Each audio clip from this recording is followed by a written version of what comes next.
ভাতের প্লেটে চুল কিসের আলামত জানলে আপনি অবাক হয়ে যাবেন।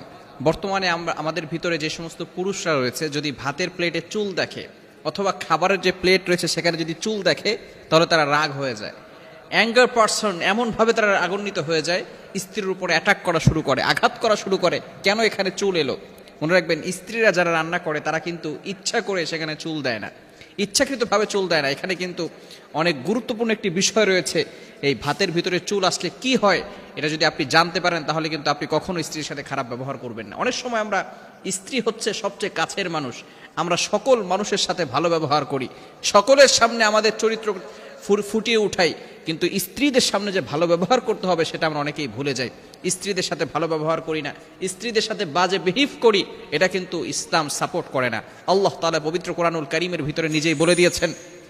আপনি পবিত্র কোরআনুল কারীম খুলেন, 4 নম্বর পারার 20 নম্বর পৃষ্ঠার 3 নম্বর লাইন, সূরা নিসায়ের 19-19 নম্বর আয়াতে আল্লাহ তাআলা বলেন, ওয়াশিরুহুন্না বিল মারুফ, you treat your wives well. তোমরা তোমাদের স্ত্রীদের সাথে ভালো ব্যবহার করো, স্ত্রীদের সাথে খারাপ ব্যবহার করা যাবে না। এজন্য স্ত্রীদের সাথে সবসময় আমরা ভালো ব্যবহার করব। এখন যদি আপনি আপনার প্লেটে খাবারের সময় চুল দেখেন, এটা কিন্তু বরকত হওয়ার আলামত। আপনার লাইফে রিজিকের বরকত আল্লাহ পাক রব্বুল আলামিন দিয়ে দিবেন। রিজিকের জন্য কোনো টেনশন করতে হবে না। আল্লাহ পাক রব্বুল আলামিন ওই ঘরের ভিতরে সুখ শান্তির ব্যবস্থা করে দিবেন। এবং অবশ্যই ইচ্ছাকৃতভাবে নয়, যদি হঠাৎ করে দেখেন আপনার প্লেটের ভিতরে চুল চলে আসছে, এটা কিন্তু রিজিক বর্ষণ হওয়ার একটি চমৎকার আলামত।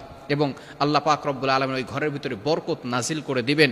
বিশেষ করে এই জন্য আমরা সবসময় স্ত্রীদের সাথে ভালো ব্যবহার করব। এই ভালো ব্যবহার আপনাকে জান্নাত পর্যন্ত নিয়ে যাবে। ইমাম আবু ইউসুফ রাহমাতুল্লাহি আলাইহি, তিনি অনেক বড় মাপের একজন ইমাম ছিল, অনেক ভালো ভালো কাজ করেছেন, কিতাব লিখেছেন, অনেক মানুষকে দ্বীনের দাওয়াত দিয়েছেন। একদিন তার স্ত্রী তার জন্য খাবার রান্না করেছিল।